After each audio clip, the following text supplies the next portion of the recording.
Good afternoon, children. Let us do the second colligative property, elevation in boiling point. To understand this concept, let us again consider this diagram where this is the vapor pressure curve of the solvent.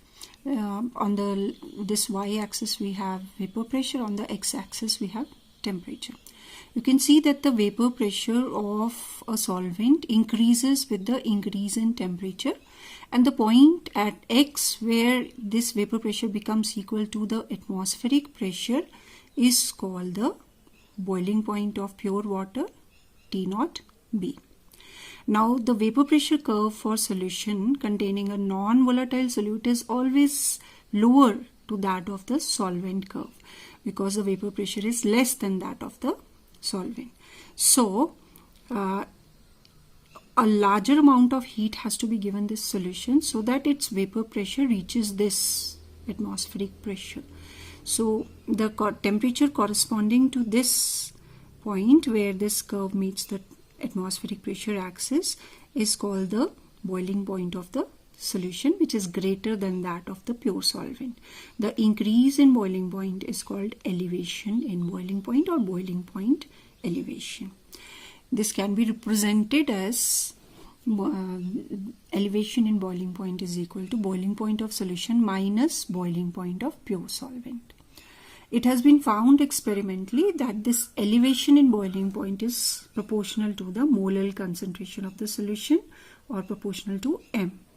To remove the sign of proportionality, we get delta Tb is equal to Kb into m, where m is the molality or number of moles of solute per kg of the solvent, and Kb is the constant of proportionality, molar boiling point elevation constant or ebullioscopic constant.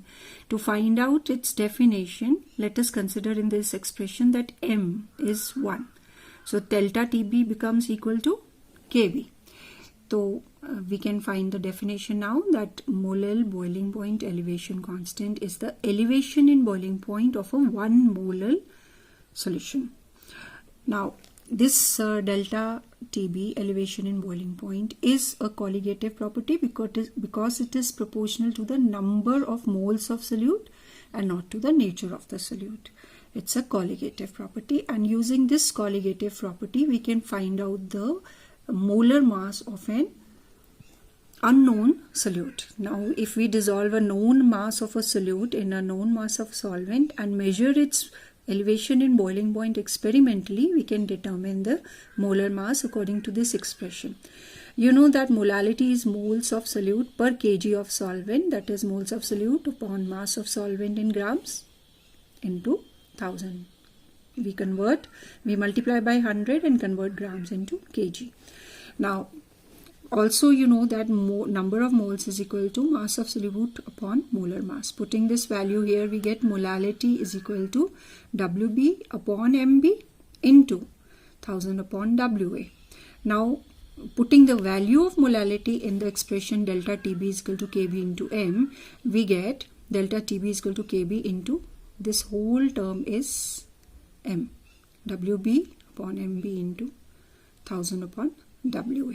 Now we will bring Mb to this side and delta Tb to this side. We get this expression Mb is equal to Kb into Wb into 1000 upon delta Tb into Wa. So this gives us the molar mass of an unknown solute. The next colligative property is depression in freezing point. So just like when the vapor pressure of a liquid solvent becomes equal to that of the atmospheric pressure, we get the boiling point. Similarly, when the vapor pressure of liquid solvent meets the vapor pressure curve of the frozen solvent, then we get the freezing point of the solution. You must know that the freezing point is that temperature where the vapor pressure of solid and liquid is same. Just like boiling point is the temperature where vapor pressure of liquid and gas is the liquid and vapor is the same. So for liquid solvent, you can see that this BC is the vapor pressure curve for liquid solvent and AB is the vapor pressure curve for frozen solvent. This point P is the point where this frozen solvent curve meets the liquid solvent curve, and here we get the freezing point. Now, as the vapor pressure curve of the solution is always lower to this because of non-volatile solute, this will meet this frozen solvent curve at a point much lower to B, that is at point T, and the temperature corresponding to this point is the freezing point of the solution, which is less than that of the freezing point of pure solvent. So this difference is called the depression in freezing point or freezing point depression. Again, we can express this mathematically. We can express this depression in freezing point as delta TF is equal to TF naught minus TF. And again, experimentally, we have found that this depression in freezing point is proportional to molar concentration of solution, that is delta TF is proportional to M. To remove the sign of proportionality, we put a constant which is known as molar freezing point depression constant or cryoscopic constant, molar cryoscopic constant. So we get delta TF is equal to KF into M. Now, again, to find out the value of KF, let us again assume that if the molality is 1, then this expression becomes delta TF is equal to KF. So we get the definition that cryoscopic constant is the depression in freezing point of 1 molar solution. This property is also a colligative property because it depends upon the number of moles of solute and not on the nature of moles of the solute.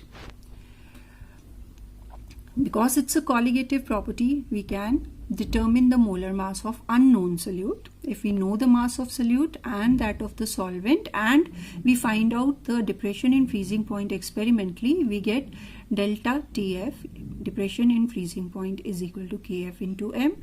M is WB into 1000 upon MB into WA.